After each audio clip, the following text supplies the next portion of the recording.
Thank you so much for joining us for tonight's virtual film screening and panel discussion. My name is Alyssa Greenberg, and I'm the Community Engagement Director at Toledo Opera.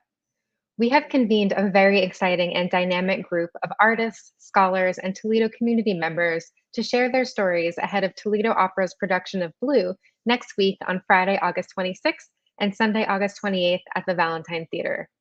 Before we go any further, we wish to thank our generous supporters, Owens Corning, Ohio Humanities, the National Endowment for the Arts, and the Greater Toledo Community Foundation. And thank you to the incredible team at Madhouse Creative who collaborated with us on the documentary film airing tonight. At Toledo Opera, we take every opportunity to share the magic of opera with you at our events. This evening, we will stream a piece performed by the Blue casts of the Glimmerglass Festival and Washington National Opera. This piece was led by mezzo-soprano Brianna Hunter and bass Kenneth Kellogg and supported by the Glimmerglass Festival. This poignant performance of The Talk and Lay My Burden Down from Blue honors the pain of a long list of victims and calls for a just, safer world for Black lives. Kenneth Kellogg in the role of the father and Gordon Hawkins in the role of the Reverend performed in the original Glimmerglass cast and will be on stage here in Toledo. In fact, they are in Toledo right now, and today's rehearsal wrapped up just an hour ago. Thank you to Glimmerglass for permitting us to air this piece tonight. The piece concludes with a list of organizations working for racial justice that Glimmerglass suggests you support, and to that list, we would add local groups, including the Community Solidarity Response Network, the NAACP Toledo branch, and Brave in Bowling Green. Next, we will air our documentary film, Blue, Stories from Toledo. Blue was performed in Detroit last September, recently in Seattle and Pittsburgh, and will of course be performed in Toledo later this month, and next abroad in England and the Netherlands. The concept behind this film is that this opera is going to land differently in every city, every country, shaped by the lived experiences of that place's residents. And this film creates a dialogue between Toledoans who have lived experience with the police, including 3 retired Black law enforcement and experts on the opera Blue. Thank you to all of our film's storytellers, one of whom joins us in tonight's dialogue.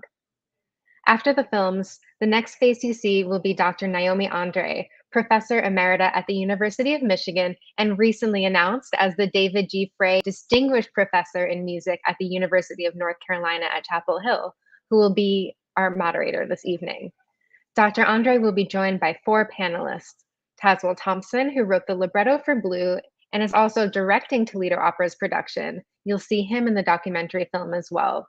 Maestro Chelsea Tipton II, who will be conducting Blue. Crystal Harris, who will also be in the film, and Kathy Tucker, 2 Toledo community leaders and mothers whose personal lived experiences resonate deeply with the opera Blue. Thank you to our moderator and panelists for joining us tonight and to all of you for being here. We hope you will jump into the chat and share your thoughts and comments and questions with your fellow audience members. And now we present the film screening.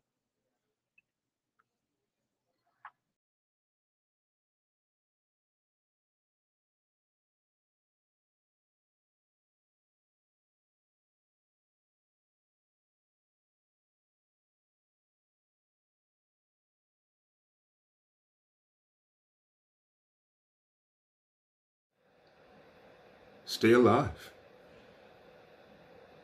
That's what you're supposed to do. You a Black boy. A walking, moving target. A Black boy. Take off the hoodie. The hoodie. The hoodie. The hoodie. The hoodie. The hoodie. Hoodie. The hoodie. Hoodie, the hoodie, the hoodie. Son! The light is turning amber. Run. Run across the street. No, don't run. Walk. Don't walk. Don't walk. Walk. Don't wear your ball cap backwards. Don't wear a hoodie. Don't carry shiny objects. Don't get a tattoo. Don't pierce your ears. Don't shave your head. Don't get an afro. Don't make a fist. Don't sit on the curb. Don't sit on the hood of the car. Don't wear cornrows. Don't look the man in the eye. Look the man in the eye. Don't make quick movements. Don't put your hands in your pockets. Don't remove your shirt. Don't lie on the grass. Don't wear sunglasses. Don't spit. Don't chew. Don't laugh. Don't bounce. Have a photo ID. Have a driver's license. social security card, Voter registration. Passport. Dog tag. Library card. Don't run. Don't run. Don't run. Don't. You are black boy.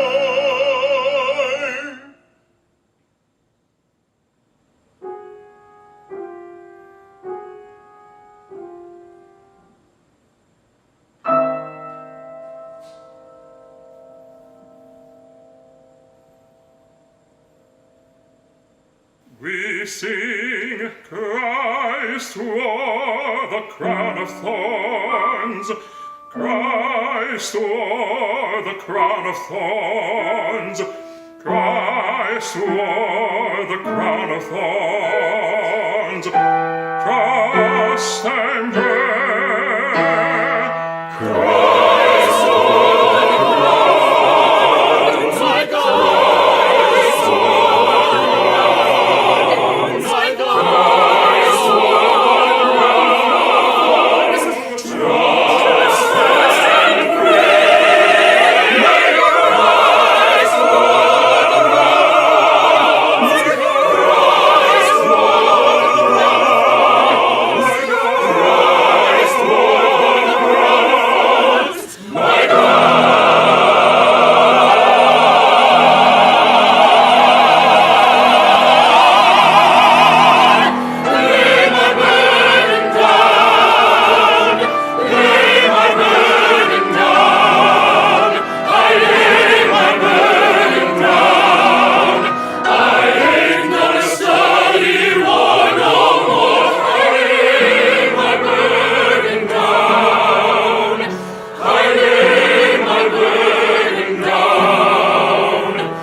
Blue is an opera about a middle-class family living in Harlem, African American. The father in the family is a police officer, and they have a teenage son, and he's a political activist, much to the nervousness of his mother and father. From the perspective of the teenage son, he's living with the enemy.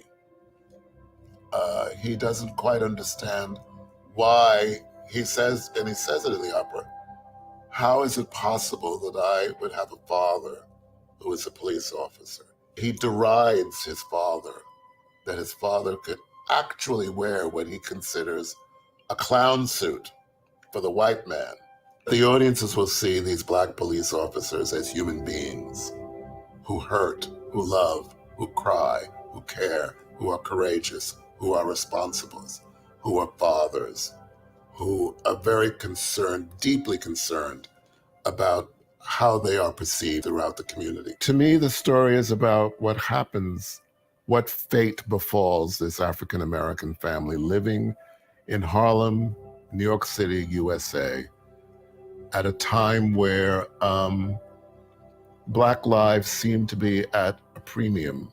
And for this young man, this young teenage boy, he is a moving target in America, being an African-American boy.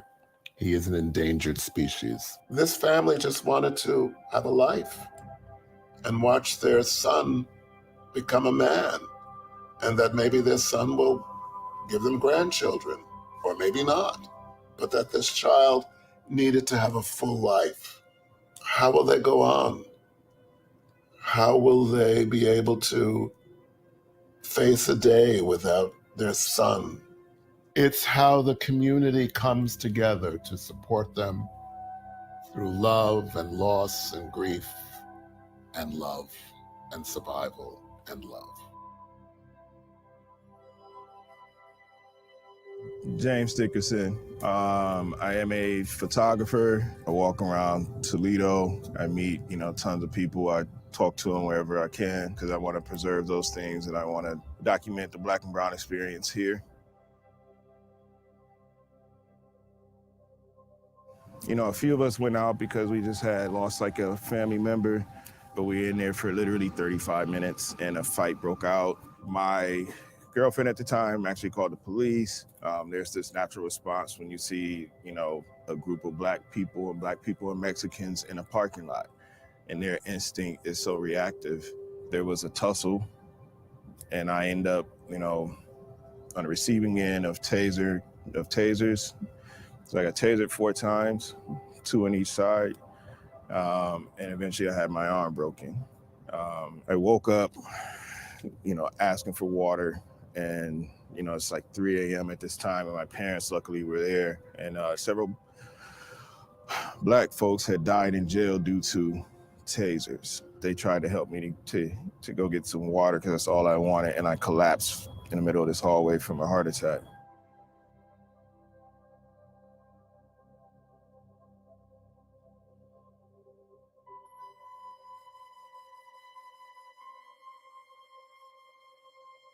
My son at the time was only 30 days old. So there's the threat of not being able to see him again. That experience never improved. After that, it became tough. It was tough for me for the next 10 years or so, I would not go out anywhere. You couldn't catch me anywhere in Toledo. So that to constantly have to walk around with that fear that there is something that I may be doing, even if it's totally innocent, just walking.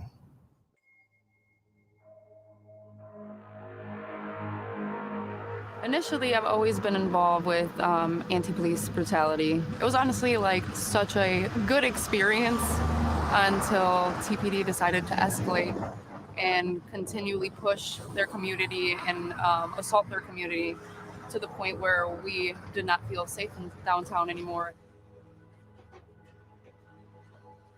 We were here to make our voices heard, to, yes, cause a little bit of disruption because that's what protests are for. I irritated an officer with words. I wasn't violent in any way. I wasn't threatening in any way.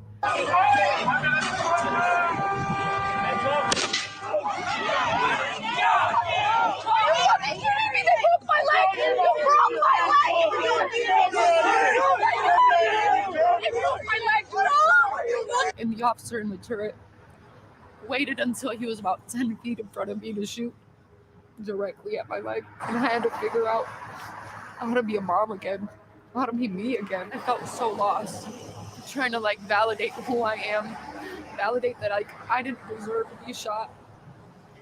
I'm trying to cook, clean, care for my child, run around with her, dance like we used to, and I couldn't. If we don't hold them accountable, I don't want my daughter 20 years from now protesting the same thing, or for someone else's rights getting shot downtown because those that we put in a position of power still feel that they can do anything to their community and get away with it. I refuse to allow that to happen. So when I went through the police academy, I was a first-time family police officer. There's nobody in my family that's a police officer.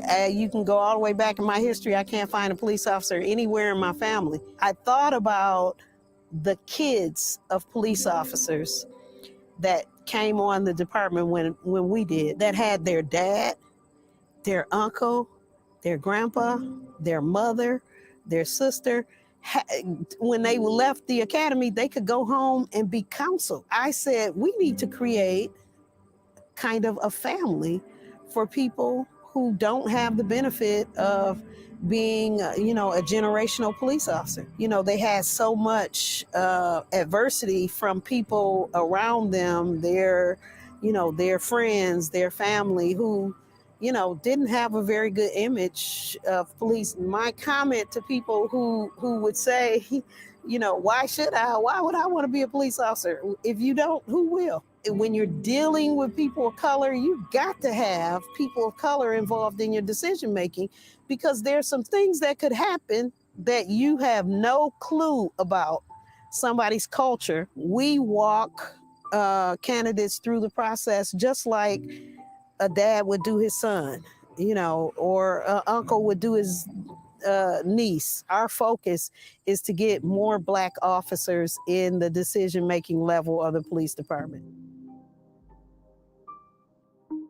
I'm David Ross. I'm a community activist, artist, and I also work in arts administration for the Toledo Arts Commission. Behind me is bricks and rubble from a former mural being behind me, and that was supposedly struck by lightning. Myself and an artist by the name of Van Muzi. It's the home of our mural for George Floyd. What it means to the community, I felt like it was just something that people would just cherish because of what happened. Him being killed and symbolizing the awareness around the racism that took place that day. Everybody came together, but the unique thing about that day, to me, was a lot of all different walks of life and races experience some of the things we go through every day as Black people, being maced and hit with pellets and stuff like that, just because you voicing your opinion. You know what I mean?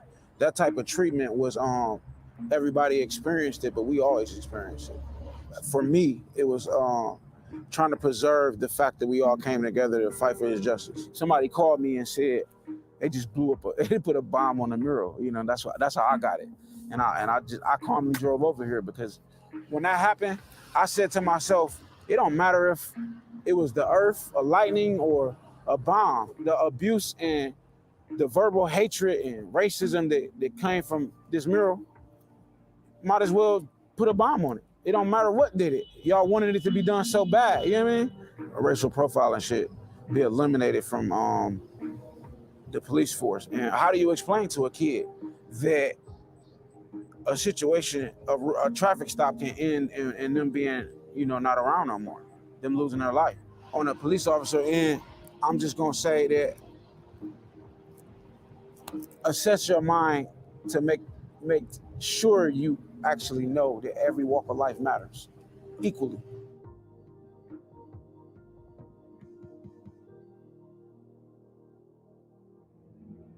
Dr. Marvin Whitfield. I am the CEO and founder of Blue Force Mobile Training Team, and also the CEO of Big Brothers Big Sisters of Northwestern Ohio. I can tell you as a police officer, I can't tell you how many times I've been called to sell out. But as a person of color, I can't tell you how many times I've been profiled. You know, so I'm so used to it now, you know, getting stopped is just part of it. Police officers are most likely to be killed by people not of color versus people of color. Not saying that people not of color are a bigger threat, it's just based on the number. The data showed that a lot of these young males and females, people in the community of color, are victims themselves that put them in spaces to where they are committing certain crimes or they're over-policed. And so one thing I want to look at and research later on is from the officer's perspective, because I was self-reflected also in my space. A lot of some of my most violent confrontations hand to hand was when I was interacting with whites. Once again, I'm saying they're more, you know, prone to violence, there's more of them, because my biases, my guard was down. Oh, they're white, I can handle them, there's no big threat. Because sometimes when we don't perceive something as a threat because our biases become a threat to us even more. We never see it coming. But when I have a young black male, because of my biases back then, I was always on guard. And so even just having that understanding and minimizing those biases may even save not only people of color lives who may not be committing a crime or doing anything to the threat to where their life should be taken, but also to save officers' lives. My name is Tenacio Laudermill. I am a poet, activist, and filmmaker.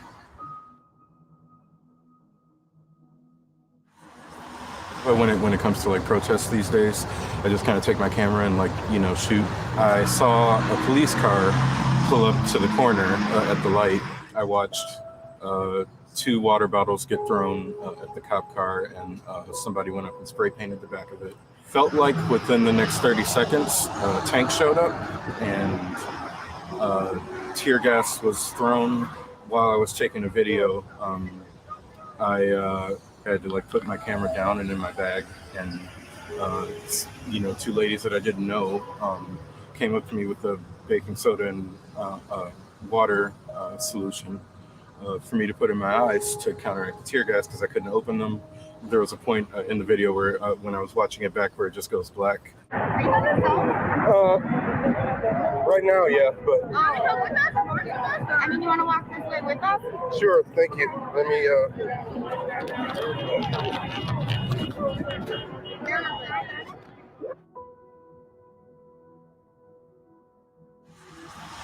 And from then on, it was just running, like a lot of running. With how quickly the tank and the riot cops showed up, like it was almost like they were waiting for an excuse to bring that stuff out. That's what it at least seemed like, because you know, a couple guys throw some water bottles and spray paint a cop car, like, you know, that doesn't mean you need to tear gas and shoot bullets in the crowds of, you know, hundreds of people. I hope that people can see and learn some of these experiences of interactions with police, with people of color, and be able to empathize with that if they've never gone through it themselves, you know, at least be able to use empathy and sort of put themselves in that place to see, you know, why we have the qualms with the institution of law enforcement that we do. My name is Shirley Green. I am a retired police officer. I was a police officer with the city of Toledo for 26 years. I have a picture of my dad in my living room at home, and it's in his rookie uniform. It's his rookie police picture. And looking at some of the things that have occurred over the last years involving police officers and particularly Black men, I think to myself, what would he think right now? All the work that they did, you know, himself working the street and as a member of the African American Police League, what would he think about going backwards like we are? And how do we fix that? He would think we need to figure out a way to recruit and hire more officers of color because those numbers have gone down. The work that officers of color do within police departments and out in their community is very, very important. Officers of color, Black police officers, they have, which is sad, but it seems sometimes they have this additional burden to be this liaison between their police agency and the community that they came from. I think, having said that, if you talk to African American police officers, they can probably give you some pretty good ideas of how to fix things because they see it from both sides. And if anything comes out of this, I think that's important, that to talk to African American police officers and ask them, what do you think? What do you think we can do? I'm Crystal Harris. I am the mother of Christopher Harris.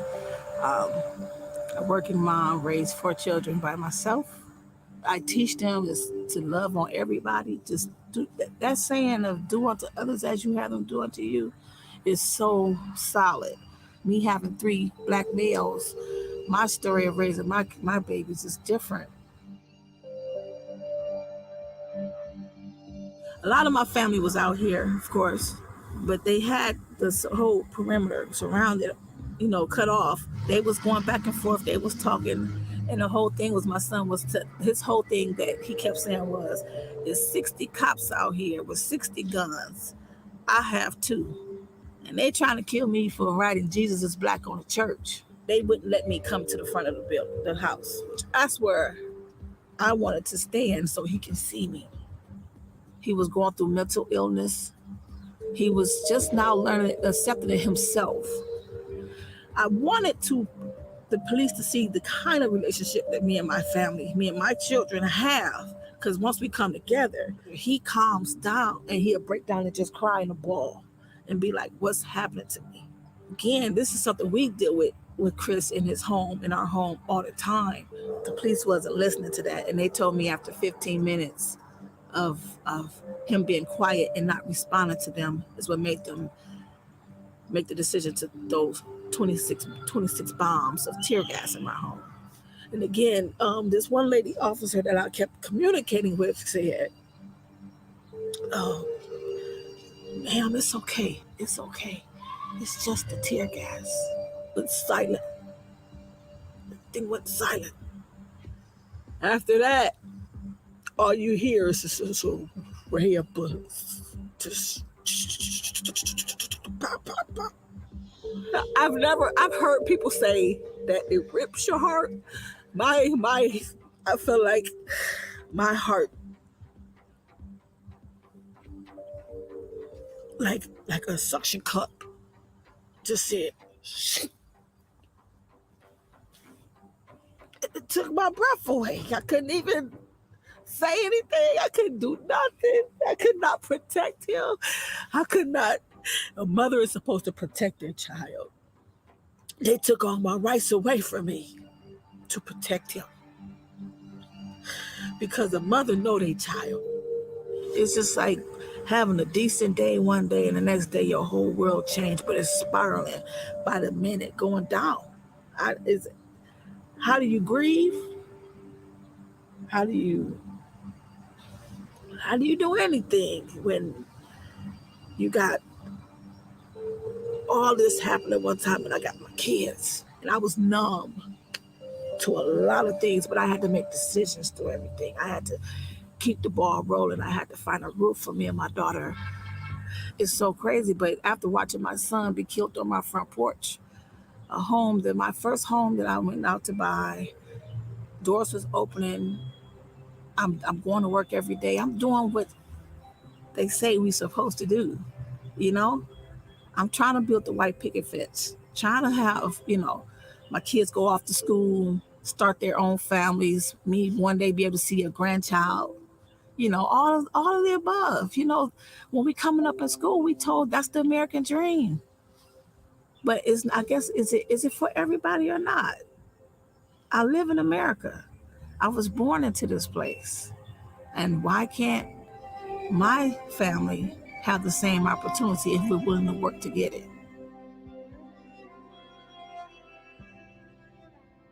Operas started telling Black stories in new ways. Blue, when it was just being written, is just about a middle-class family. The setting of the opera is contemporary right now. And it's really, there's a feeling of It's not always so friendly for young Black boys, especially as they get older. And at the heart of the opera, there's let's grapple with what do we do with so many Black young men, and there are also Black women who are being profiled and who end up dying not from anything that they've done on their own. How do we handle this? For those of you who are brand new to opera, this is an opera I'd say come to. This, regardless of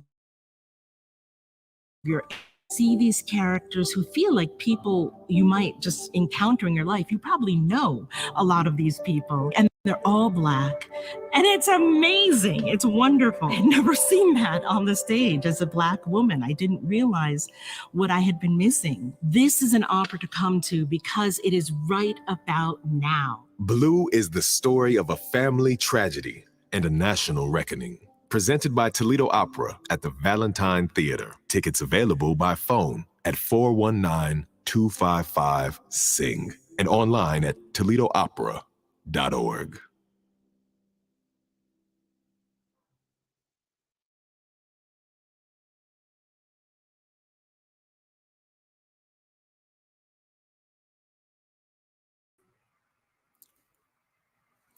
It is really a pleasure to be here, and that opening statements that were by the Blue cast and also this documentary that Toledo Opera has made are so powerful, and I've seen some of it but not all of it. So as you all are watching this, I'm feeling like I'm reacting, but I'm really thrilled to be here. I'm joined by a panel of two people who are involved with putting the opera on, two creatives, and two wonderful women from the community. I'm joined by Tazewell Thompson, who is the librettist and stage director, Chelsea Tipton II, who is the conductor, Crystal Harris, and Kathy Tucker, who are two women, two mothers, two members of the Toledo community. I'm right now, we're all very close to Toledo. Some people are in Toledo. I'm in my home in Ann Arbor, but I will be in Toledo starting next week as the events pick up. Rather than my saying a whole lot right now, I want to say just a couple of words and then get some reactions from our panelists from having seen these two documentaries, these two productions. I want to say that we represent right here on this, in this Zoom cyberspace, we represent a wide cross-section of Black folks. We represent people you see in your everyday lives. We're the people conducting the music you hear on the radio and on CDs. We're the people in the bank and running the bank. We're the people working behind the scenes. We're the teachers in the university. We're the people whose homes your kids flock to in the neighborhood. And we're the people buying groceries standing right next to you.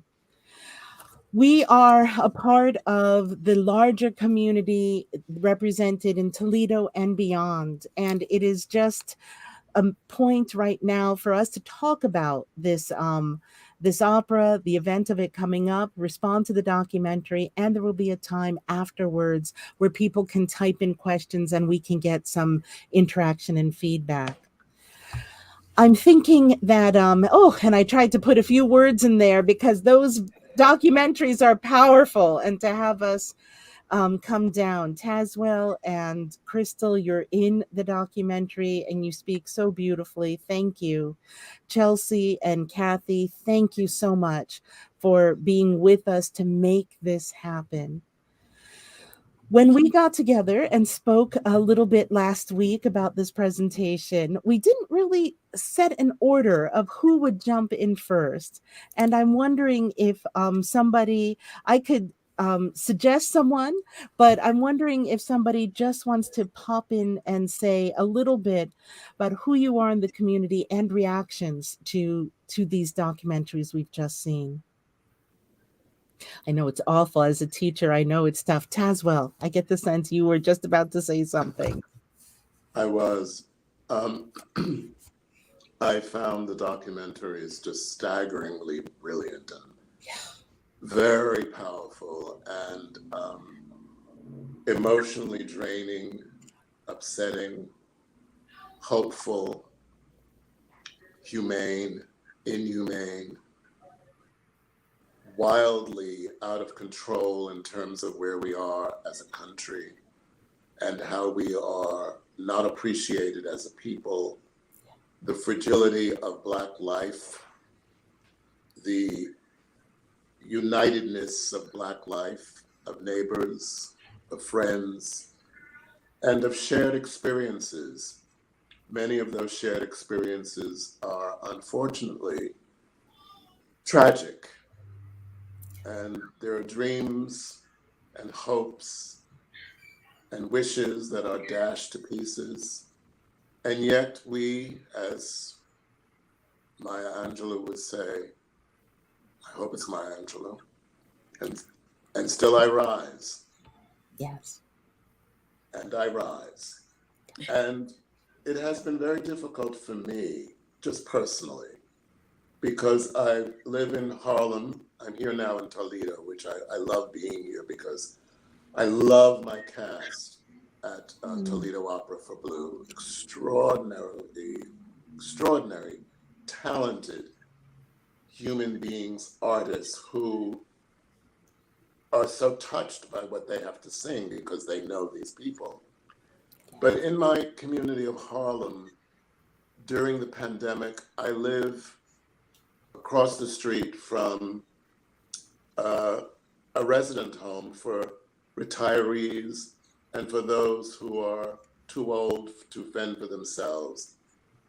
And it was a constant siren of bodies being taken away. And in that community also, there are small businesses, wonderful businesses, little restaurants and bodegas and variety stores and groceries, little shopping areas. And on either side of where I live are elementary schools. So I have a whole infusion of life. And in that community is a Black police officer that I met who, when I was writing Blue, and I wanted to get to know him a little more. I would see him. Actually, he has two children. He has a daughter who dotes on him, who just adores him. And I can see that from my window. And then there is his teenage son, who is embarrassed and ashamed that his father is a police officer. So all of that was fodder for me to put in the opera. But I bring this up because now I see that my community that was devastated by the pandemic, how we all got together and we helped each other get through the various community members in that home who were dying. And 3 blocks away from where I live is a food pantry. And I would bring over young students from the Manhattan School of Music who would sing selections from opera, especially around the holidays, but even more so when we were going through the pandemic. And it was my way of cheering up the community and the long lines that were waiting for a bag of groceries to get themselves through COVID, which really put a shell shock on their budgets. The pantry's always been there, but now it was even more so. So when I left to come here, I looked around and everything is coming back because we are people who, and still I rise. And so seeing that documentary it deflated me for a moment and it made me feel really achingly bad, but I also have hope. We're rehearsing Blue and the community in Toledo has been very welcoming. I've let everybody know in the hotel. And I have these wonderful cleaning ladies who they're all clamoring to see the opera. I have to stop. Excellent. You go. I've said a lot and I've taken up too much time. Not at all. That's all I have to say for now, and I'm sticking to it. Thank you, Tazewell. It is so great to hear so that you bring us all together from what was happening in your community to what's happening now.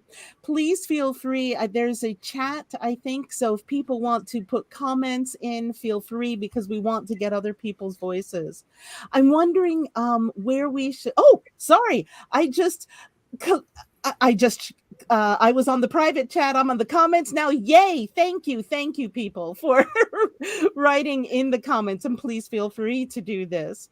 And panelists, feel free to look at these comments.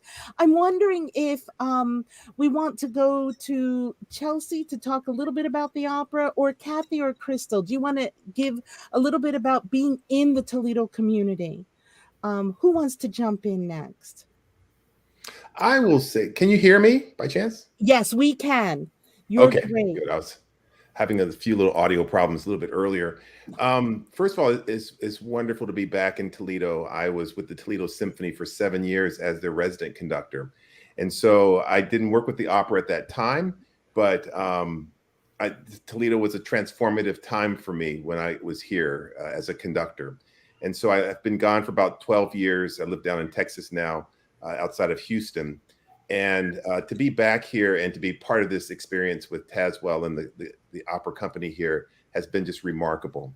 One thing I will say about the documentary that you just aired, it tells the story. So oftentimes we focus on headlines, we focus on clickbait, we focus on just the surface of things. But the opera, as well as the documentary you all just presented, it goes beyond. It goes, how do you deal with these events in your life when you've been assaulted, when you've been wronged in this way, and the emotions that go with it. This is an incredibly powerful, emotional opera. And I know as a Black man myself, conducting it, even today in rehearsal, I was just so moved at different points. And it doesn't focus on the violence. It focuses on how you deal with the aftermath. And that's often lost in the headlines that we see that come out around the country. So opera should be about feeling, and sometimes those feelings are beauty. They're beautiful moments in this opera, just beautiful arioso and lyrical moments throughout the opera, especially in the first act. But art in general should cause you to feel something. And this, if you come to and have this experience with us, it's great to say, come to the show, have a great show and everything. No, you should come to have an experience. You will be moved by this opera, regardless of what your background will be, because the pain of loss, the pain of losing someone close to you, we can all relate to that. And we all have dealt with that in our own way. And so those stories we just heard illustrated how we do the best we can. There's no playbook. All of our lives are so different. And we were just shown several segments of different people and their experiences. And you'll see that same experience in a musical art form with the opera blues. So I want people to come out and share in this experience with us. You are actually the perfect person to how this sort of segues, as Tazewell is somebody who's new to Toledo. You are somebody who used to be rooted right in Toledo, and so you're part of the community, and you have this experience of being in other places, most recently for the past decade or so in Texas. This idea of feeling and what opera and the arts get to do, I think of it as almost, and I don't want to be off-putting at all, but as a sacred space, sacred in that there's no specific dogma religion being spoken. You can believe whatever you want to believe, but think of it, the lights go down, our devices usually are off, and we're in communion, quietly paying attention, and we're there listening and a part of it. We're still very much in community, and yet we're silent as we're connected. There's a real special thing that we have in an opera performance, and we get to also feel that we're not going through it alone. There's a type of catharsis. What's been happening lately with the police, unfortunately, is not new. However, it has become, due to cell phones and technology, in our world even more. And so we need blue so we can experience these things together. So yes, as you know, the spoiler alert is that there is some heavy stuff that happens in blue. Yet, that first act, it's in 2 acts. That first act is Black joy. That stuff is amazing. After I've been fortunate to be connected with this opera when it was going through workshops, and after I sat in the workshop in August of 2018, a year before it premiered at the Glimmerglass Opera in August of 2019, seeing it for the first time, that first act, I was actually, and this was crazy because, I'm an opera scholar, I don't cry that much. I was crying because I was, for the first time, in a community. My community, those girlfriends up on stage and the police buddies. Finally, I'm in opera. I'm part, it felt like that, I'm just sitting and watching, but which is a good thing. But there's a sense of a community that's there. And I'm using this as a segue to bring in the people who live in Toledo and who are part, the women who are, I hope, as you watch this opera, that you'll be like, you'll have a similar reaction that I had, like, oh my gosh, I know those girlfriends. I'm one of them. They are people in my contacts. I'm wondering if Kathy, if you'd like to jump in, or Crystal, if you'd like to jump in now about sort of this community element of Toledo, and feel free to respond to the documentaries we just saw. Sure, I'll go next. Terrific, Crystal. Crystal, I'm Christopher's mom. I've been in Toledo majority of my life, and I played a big role in our city from my childhood, doing marching bands, church events, choirs. I was always into the musical thing. I have a family history of music. The role I played in the community, again, with marching bands, you're talking 100 kids or more at a time. There are some key names of like Joyful Noise. Over at Mount Pilgrim Church on Dorr Street, I used to be over the Joyful Noise ministry there. And then what's your instrument? I'm sorry? What's your instrument? Oh, well, I played violin when I was in school, but I'm more of a vocal person. My kids are vocals. They play keyboard. My son, I was taking away. He was the big music man. He can play instrument. But most of them played drums because my father's in percussion, and he played jazz for many places. He traveled all over, even to Japan. So again, staff. But as far as the community, coaching basketball with the kids, I was that. They call me Mom Dukes. I have a nickname of Mom Duke. Mm-hmm. A lot of kids. I just like to remain humble, but they would come to my home a lot. My home was the house that everybody would come to with the summer parties, a bunch of young men, black males at that. And I had the girls too. But I always got involved. I get out there with kids and I'll do whatever sports and singing, and that was me. All the football games, I was there, the big cheerleader. Everywhere I can get involved, that's Crystal. My spirit changed and things changed after my son was taken away. It's been a rough road, and when I heard the testimony, it just resonated with my spirit, because I'm struggling with trying to get back to that lady that everybody came to.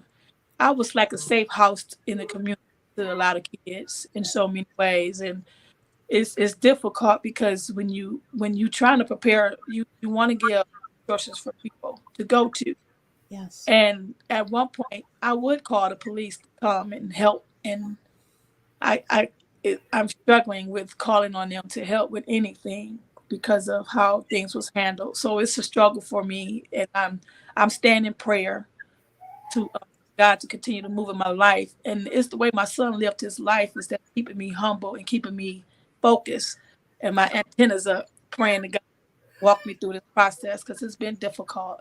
But the love that we all have in the family has kept me encouraged and bite down through all the pain. You know, that's the difficult part for me. The pain, swallowing pain and standing still and standing, trying to move forward because there's still so many Black males out there. All of our people, period, in our urban neighborhood, the community, we still need examples, and we're those examples are falling off. They're tired, because sometimes they feel like they're in the race by themselves. Just depends on the area that they're growing up in. How certain situations be handled. It's kind of tough. Yeah. In our school here in Toledo, they used to have police in the school systems, and that has changed a lot. It's changed. Believe it or not, my son, he was going to go to a school in our, and one of the police officers came to my front door and said, "You know what? I like my son's record. He's a good kid. We're going to take him over here to this other. I would personally take him to school every day to make sure he gets, a better education. When education should have been the same all the way across the board, but we had to try to get it, and they were willing to do that for him. So I put in the police force, but the experience I had is the way everything was handled, and even the response from the city afterwards is rough. It's very hard, and I'm still trying to find ways to deal with it. But, Crystal, thank you. You say you look for models, and yet I get the sense that sometimes we're our own models in ways. Although I get the sense you probably also have, since you were that family where kids would come over, and I'm sure their parents noticed too. And so I hope there's a community that's been around there for you and what you're doing. I remember in a conversation we had just last week, and one of the points that as we were getting to know each other, all of us, you talked about how important it is for the community to be known with the law enforcement. And that example you just gave about how you would be the person who would sort of, the community and the police, like you all knew each other, and how somebody was helping Chris go to when it seems like it was necessary. He needed a little sort of help in getting to a safe space. Your son, Chris, had, and you've mentioned this, mental illness. And I want to tell you about something that I just heard of this morning, and I'm mentioning it to everyone. In my car in NPR, there's this new service. I found this on the State Council of State Governments website, and I heard about this on at NPR. There's going to be a new national number in addition to 911 when you call for a police emergency. There was legislation passed in June just recently, which is 988. I don't know if anybody's heard about this. 988. It's only funded. In fact, the legislation has been passed in June, and then I think in July it started being rolled out. It's only in 13 states where it's being funded. New York is on that list. Sadly, Toledo and Michigan are not yet on this. But I urge people to look into this. 988. You can just sort of Google it as a mental health hotline. On the what I heard this morning in NPR, it was a great interview, and I can't remember exactly all who was there, but there was a Black woman who is a mental health worker, a therapist, and she said, "I'm still concerned about this because we want to make sure that it's still being a helpful thing. If you call this number, are you going to be tracked? What's going to happen?" And it sounds like that information is still coming out. So the caution is still needed. But I just remember from this conversation how important, Crystal, you were saying how it's important for law enforcement to be aware of the community and to have more mental health training. And I know other people have talked about that. Yes. As a parent, one of the biggest struggles I had when my son was alive was me trying to get him to go and get himself checked because he was over 18. So Oh, call around, and there's a Zeph Center right up the street from our home. And when you call around and try to get him placement or just to get him checked, they want that person to come in themselves and sign over and sign himself in. You know, some people do not understand that mental illness is not a 24/7 thing where they're in that rage stage or that upsetting stage or that discomfort stage at all times. Sometimes they might be in the right frame of mind and they having a decent day. But even in his decent day, when he thought about it, he said, "Mom, all they're gonna do is shoot me up and I'm gonna be," he and felt that's a fair concern. medicine. And he was like, and I'll be just sitting in the room. And he felt like he wasn't going to get any help. So he tried to stay in his word, read the Bible. He was doing that. He was standing on the corner of the signs, just trying to spread the word of the gospel, what he knew as coming up. But that wasn't enough for him. That didn't help him in this case because the way the situation ended up. But I wish there was a way where some laws could be changed where we as parents know our children well enough where, and again, the relationship with the police, this officer knew me in the community, we could have had a conversation where he understands me instead of saying, well, we've had training on this. Come to find out it was maybe a week or two training. It's not That's enough. not enough training for something like to that capacity because again, I'm put both my son and Officer Stalker's name in there because the police officer was killed as well. And he was only 24. My son was 27. So we lost two young lives that could have been spared had it been handled.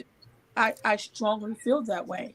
Crystal, your voice is so important, and I really appreciate your sharing this with us because I know this. I don't know personally, but we are all being affected in some ways, and you are the voice in the wilderness, one of the voices telling us and helping us.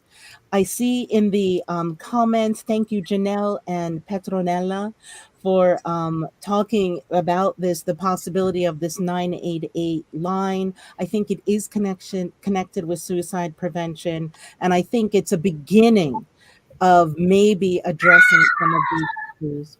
Kathy, you're somebody who lives in the community and you have a special view in terms of you're also a mom. You have a husband who is connected with a lot of these issues with police enforcement and also more broadly. Feel free to jump in or please jump in and any of that plus the documentary comments, ideas. Well, I'm honored, and it's such a pleasure to be sharing this virtual platform with so many powerful people, and your stories are inspiring. I was having lunch with an old friend, and I hadn't had lunch with her, talked to her in over a decade. We were talking, and she sits on the board. Her name is Maureen Brown of the Opera.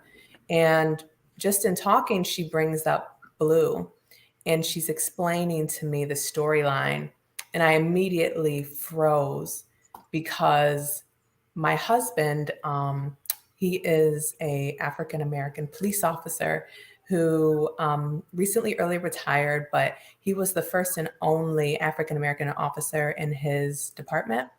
And when she was giving me the storyline, I felt myself choking up because I said, first, whoa, this is my life. I'm like, Maureen doesn't even know that she is reflecting, mirroring my life back to me.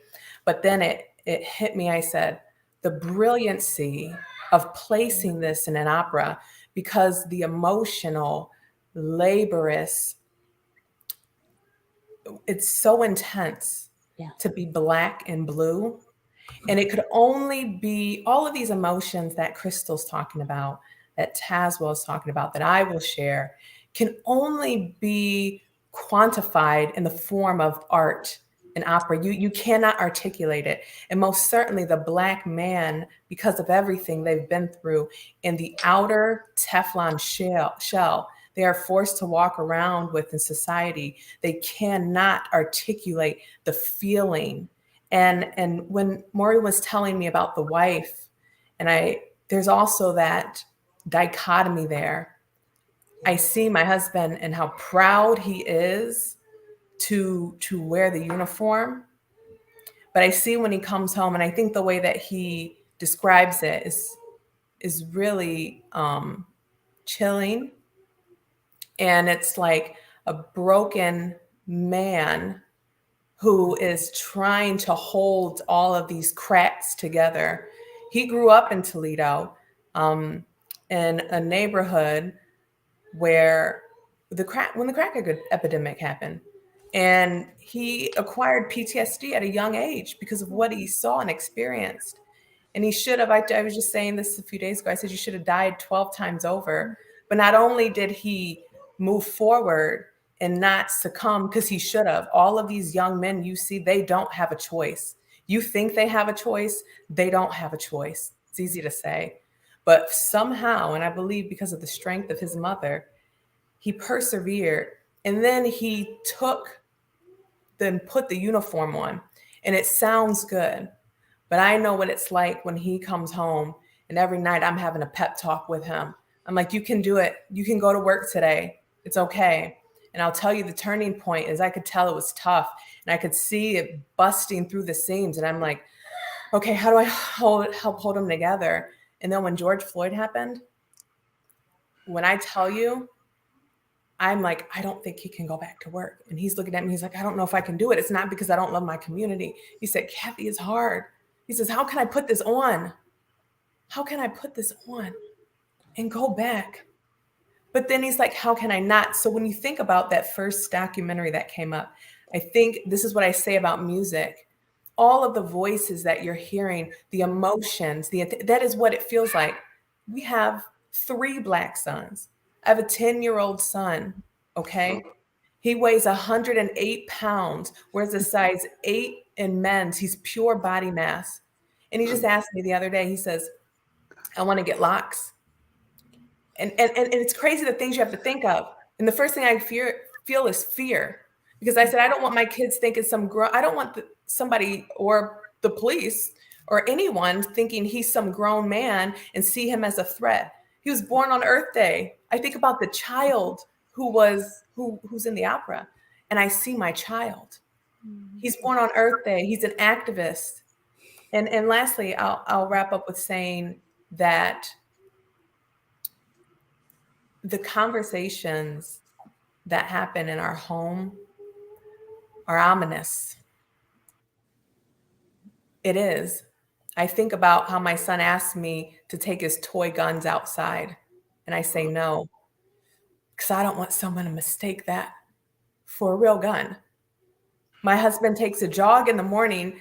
Well, at the time, he was law enforcement, and I'm afraid. I'm like, I don't want you jogging in the morning, because Ahmaud Arbery, right? And for my husband to proudly wear the uniform, it is very emotional. And at the same time, it's given this incredible perspective. And what I would say to the audience is those police officers, those Black police officers that seem to have it all together, are holding it together. And I would ask that people take away from this discussion that, these issues they are not binary. You do not have to pick a side. It's so much more complicated than that. It is a profound spectrum of just complex issues. And what I would hope from this is that through the art and the brilliancy of opera, that you can feel, because that's what music does. It brings out feelings. I hope that you can feel what we feel to a certain extent, even for a moment of time, and change your perspective. Because until we all come to the same agreement and stop picking sides, we're not going to move forward and progress as fast. But me as the mother, Crystal, I listen to you and say, that could be my son. I look at you and I say, that could be my husband. And that is a lot to carry. Yeah. Thank you. It's Crystal, go ahead. You were gonna. I was just, I agree with what she's saying. I have 3 sons, So Oh. I sympathize with her as well, listening to what she was saying. Because when we as mothers, when we send our kids out, and that's what I was saying in the documentary, we think we have the same opportunity as everyone else, but we don't. The fight is harder for our Black males to be successful. We have to work 3-4 times harder for these particular jobs. And then when you get on these jobs, it's even more difficult. I have a relative that's in the police force, so I do understand what that is, what it's like. But when you're on the other end as a parent sending that child out there, it's a different ball game. We love harder, yes, because we don't want nothing to happen, and we probably can go a little overboard with being overprotective. But at the end of the day, when you look at the numbers now, how many walk away like George Foreman and all them? Don't. One life, too many lives. You're absolutely right. And there's this history. I so appreciate how we have, in a way, it's two of the people in blue with the position of the mother as the mother of sons, of Black sons, which we have in Crystal and Kathy, and the mother who is married to the police officer, which we have in Kathy right here. Thank you so much for bringing this here. We have time for questions, and we have a couple of questions, but please feel free to add in the comments, and they get passed on to us. There are two questions, and I love how these are. Thank you, Janelle.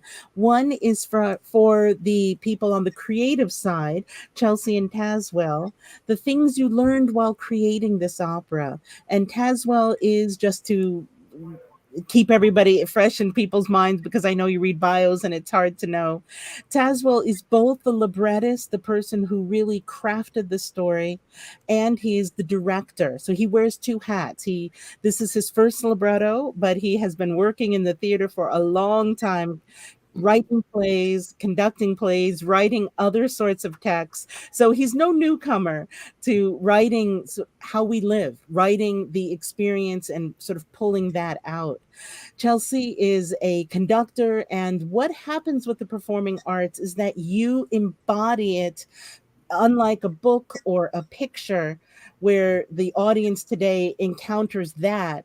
The audience today encounters what is created there. And the conductor, it's a little unknown if you're not in sort of the world that uses conductors. It's basically the conductor's oral vision of what happens, what the sound and what to come out. What you hear is based on what the conductor is pulling out of the score. Because, I mean, you hear the music that Janine Tesori wrote, but a conductor is super important for helping the people on stage who sort of give that life, but to really make it happen. So that's why the conductor, even though the conductor is silent, usually during the performance, the conductor makes the oral soundscape, everything we hear and experience. And Tazewell, as the stage director, puts it all like what we see and how we see it. So if we could start with you two, with sort of what were the things you learned as you're creating this work, and then we'll move to our mothers, the wife, that whole sort of world with, as you are thinking about these things and anticipating, I'm thinking you two haven't yet seen the opera, but sort of things you're bringing to it. Kathy, you've already done a great job, both of you, in terms of what music does in that space it holds. So Tazewell or Chelsea, jump right in. I can start if you like. Thank you. I grew up with music, and it wasn't music of my people. It wasn't jazz, blues, or gospels, or Negro spirituals. I spent 7 years of my life in a convent. And so the music that I was introduced to was first liturgical music, because I was an altar boy and I could recite with Father Farrell the Baltimore Catechism through the Mass. But I had this wonderful nun teacher who came in Tuesdays and Thursdays, Sister Benvenuta, who loved opera. She ran away from home when she was a teenager because she wanted to go into the world of opera. And her mother and father said, "Don't be ridiculous. you could be a nurse, or you could be a secretary, or even better, you can get married and give us grandchildren. Well, she plotted it out how she was going to do it, and she said, I can't run away like a couple of blocks away to a church. I have to go way upstate to Blauvelt, New York, in Rockland County, and she did, and she became a Dominican nun. And so she taught us every Tuesday and Thursday about opera, because that was her love. I love that. And I, for most of the class, it was a time for them to take a nap, but I was riveted by the stories in opera. And what I learned from a very early age, listening to, the most outrageous plots in opera, is that anything is possible on the opera stage. Any story is possible. What I did not hear was I did not hear my stories, but Sister Benvenuta, when I was older, by a couple of years later, but still young, I was a child, she said, Mr. Thompson, I have a special favor for you.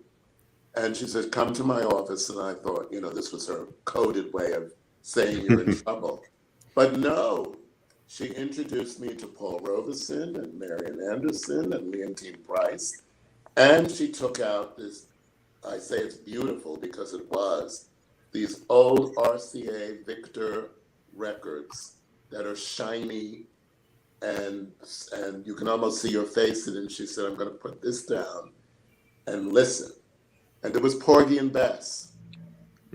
And there it was. There was my people. They were singing my, songs, and they were speaking in a way that I could understand. I mean, I could certainly understand the other operas, but it was directly to me, and it had a sound that I remember before I was taken away from my parents and put into the convent. And she told me the story as we were going along, and and it was like a serial. I could only spend like 15 minutes to hear a little bit, and then I waited for the next chapter the following week or whatever, and it went on and on and on for a couple of months before the opera was completed. Wow. But what an education. And I'll never forget it. And she explained to me, she said, the singers sing the way they do, and they pronounce the words they do, because that's the way the Gershwins heard it. They weren't making fun of the language of how, and the dialect. That's the way they heard it. And it's the same way our people, when they sing Negro spirituals, and they have been printed out, it's the way those who printed it out heard it. So from that early, my process was then, when I work on an opera, no matter what it is, I listen to the music over and over and over again. I have had the distinct pleasure when I did this production of Porgy and Bess twice at City Opera. I did it in Cape Town. I did it in Paris. I did it in Madrid. I did it in Tokyo. I did it in Vancouver, all over. And it was televised at one point, and it was nominated for an Emmy for Best Classical Production of the Year and Best Director. But that was Sister Benvenuta. Yeah. And my process from her was, she said these wonderful things to me. She said, the libretto is the scaffold and the construction and the spine of the opera. But the music is the heart and the soul and the spirit. So when I started to work with Janine, I brought that to the fore as well. I just have one other thing to say to Crystal. Be careful when there's a writer in the room and you're speaking, because when you said swallowing pain, I wrote that down. And if it appears in an opera, I'll have to give you a royalty check. But that image, swallowing pain, stuck with me. So thank you. Anytime. What you guys are doing. I read a little bit about read a little bit about you through Miss Alyssa when she first told me about you, and I'm really looking forward to meeting you and watching the opera. I have a son who has a talent out this world. He's in college right now in Saginaw Valley, and he did Les Mis, and he got the leading role. Jean Valjean. Oh. Oh, wow. Yeah, he blew our mind over it. Well, that's an operatic role. That really Yeah, is. he got the leading role, and he Wow. blew us away. And I was telling her about it. So, and when she said, "Have you ever seen an opera?" I said, "Not in person, but as a little girl, I used to always try to mimic different things. Like this is gonna be an experience for me, and I have my family really coming to support and watch this opera here, and we're really looking forward to it. And from what I'm hearing, the storyline, and when you just introduced to me, as far as when you were at home when you first started writing, and I was like, wow, yeah, this is something I have to see. So I'm excited about it, and I'll be there Sunday to watch it. Yeah. Crystal, it feels like your world is so connected to music. And then to hear, I have a feeling if we were able to talk for like another several hours, and I'm looking forward to seeing you on Sunday because I want to be near you with watching this opera, but with your son who is singing and with you playing instruments, it's just like, wow, there's a providence in having a story that can resonate so deeply for you in music. It just feels like this is one of those things where there's something bigger moving on.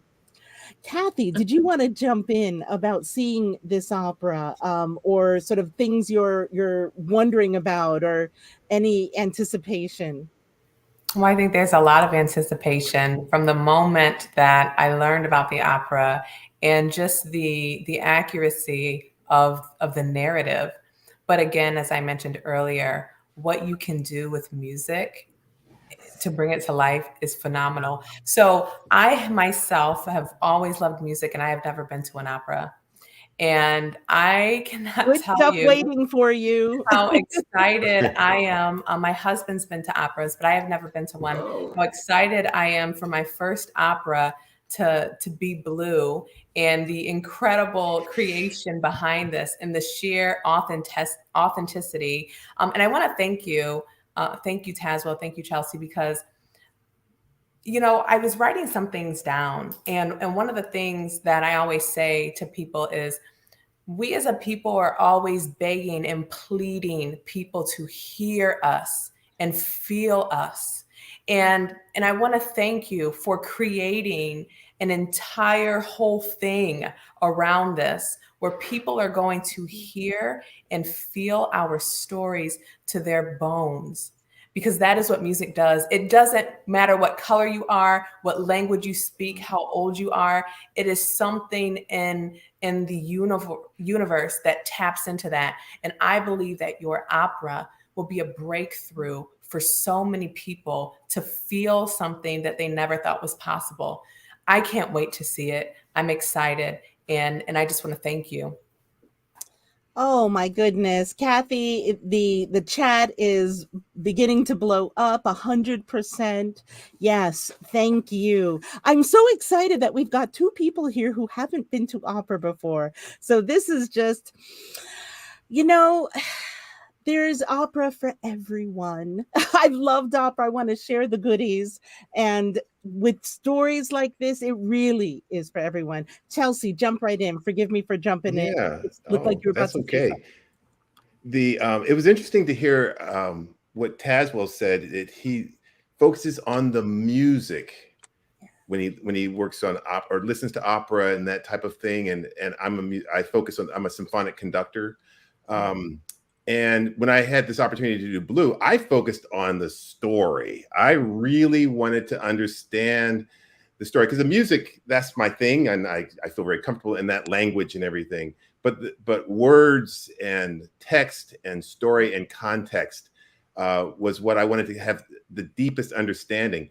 And I thought I had an understanding of it. But one of the great things about this opera, it's great to do the music of Mozart, Ravel, Debussy, the great European composers, but they're no longer with us. We have composers, Janine Tesori and Tazewell, that I can ask questions. And so you ask, what have I learned during this time?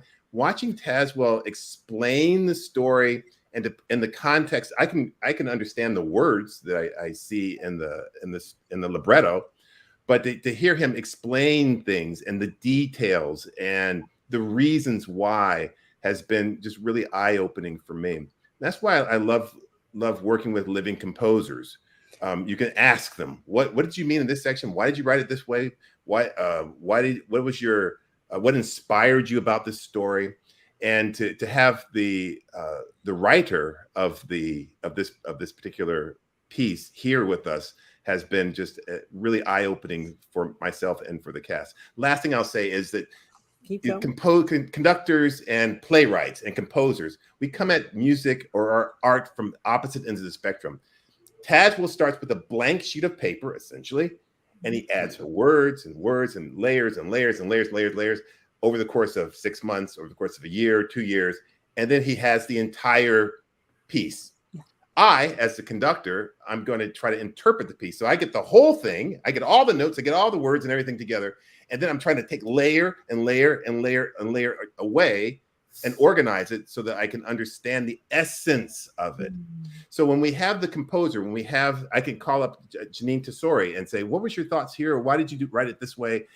It just offers so much more of a deeper insight.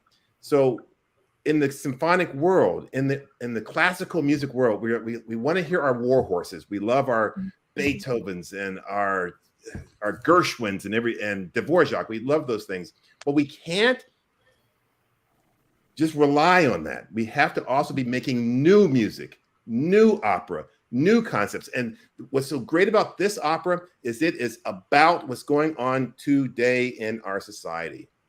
And I can't tell you how much it's easy to connect with that. I love our great classical composers, but it's hard for me to connect with people in the 19th century, in the early 20th century. I can, because that's what I made my living doing as a trained musician. But this, what Blue is about, really goes to my soul and makes me feel something as a musician. And that's a nice feeling. That's a nice experience. Thank you for listening to me. Oh, thank you. I'm going to weave something that Kathy said earlier on, but it seems to be a really apt theme here, that we do not need to think of white policemen or black policemen or different communities, but sort of both and what happens. And Chelsea, as you're talking about the canon, because I know that there's some opera people out there who are thinking, I'm a little nervous when it comes to new stuff. Give me my Mozart, give me my Puccini and my Verdi. And those of us who know Verdi, Puccini, Mozart, love them, but it's not at all an either or.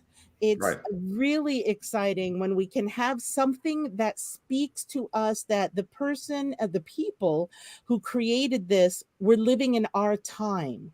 And it's connected to us because we've had the same sort of TV and media and, world events and climate change and, all these, we're going through a similar moment on the planet. And then to have that put into a story that is about today and hopefully not too much more in the future, because we want to get through these issues. But sadly, they're about the past and probably are going to continue a little bit. But we are right here at this moment. Chelsea, you just say it beautifully, that this is something we connect to in a cool, extra important, profound. I like my word cool and groovy, but profound and compelling ways.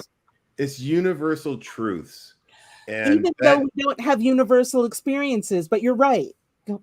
Universal truths. And I think that's why opera has survived all these years from different countries, from our country, is because it does go to those universal truths that we see. But there's not been something like Blue. And that's what is so powerful about this moment. And that's what a performance is. It's a moment in time. You come in, you have the experience, and then you go home. You're not going to go home with a foamy "We're number one" or a cup or a T-shirt or you're not going to go home with souvenirs. You're going to go home with the same thing but hopefully you might have been transported or transformed in some way. going back to that idea that we all are sharing the moment together, it's the universality, I think, is how it brings us together as humans, this Yes. human experience. And this is not a story just about a Black family. This is a story about everyone who has been paying attention on the planet. This, sadly, it's not just about Crystal. I don't know where she went, but who has lost a son to police violence. But this is about to all of us with our brown skin. This is about to all mothers, no matter what happens, you're feeling stuff as a kid, and accidents and terrible things happen. This is about what it's like to have friends and neighbors and to learn new experiences. This is about being human. Yes, and this, when I first got here, I met the cast, Kenneth Kellogg and Andy Moore. Kenneth is the father, Andy Moore is the mother, and we were just starting. I think we maybe had one rehearsal or heading to our rehearsals when we were just meeting each other, and they were talking about how powerful it is for them because they have boys, they have young boys, and when Kenneth did this the first time, I believe, Tazewell, you can correct me if I'm wrong, I think he just had a baby boy. Yes. And so it really affected him profoundly to do this opera, and to lose a child, but also to protect your child. Yes. And it gives thoughts and feelings towards that as well. Yes, and to love your child. Tazewell. Andy Marie Moore, who's new to the opera, she plays the mother. Mm-hmm. And indeed, she is the mother of two boys. Oh. And talk about the process, and that what's wonderful about the opera is that whoever sings a certain role, they bring who they are and what they've experienced to that role. At this afternoon's rehearsal, there's an aria in Act 2, Scene 2, where Andy, who sings the role of the mother. Yes. It was devastating.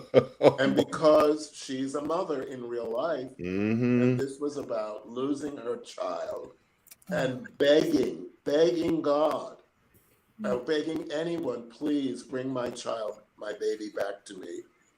I don't care what shape he's in, just bring him back to me. Now, I have heard this aria sung several times by different singers, and they were brilliant, but no one has devastated me the way Andy Marie went. And Naomi, you've seen this opera several times. You'll see what I mean. It was etched in my heart and memory, and it will be forever. And this was just a rehearsal for her first time. And it was just a great, great moment in rehearsal.